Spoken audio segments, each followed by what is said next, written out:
El pasado sábado tuvimos la jornada habitual de inicio de temporada con los controles físicos y técnicos de los árbitros de tercera división y de nuestras principales categorías territoriales. Y la verdad es que los resultados fueron buenos, todo es mejorable, por supuesto, pero podemos estar satisfechos, sobre todo en tercera división, categoría en la cual el desempeño fue muy bueno.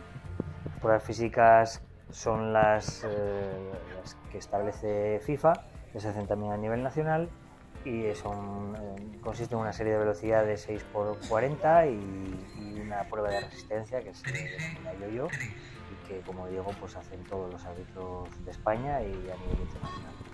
Las pruebas teóricas consisten en examinarse de reglas de juego, reglamentación federativa tanto nacional como territorial y un examen de redacción de actas. Son los exámenes que habitualmente se realizan. Y tuvimos la oportunidad de contar con Pablo González Fuertes, como es habitual en él, que es una persona que colabora totalmente a nivel territorial con nuestra organización. Y bueno, pues tuvimos la oportunidad de escuchar de su boca las últimas directrices del Comité Técnico de Árbitros de la Federación Española y las modificaciones a las reglas de juego.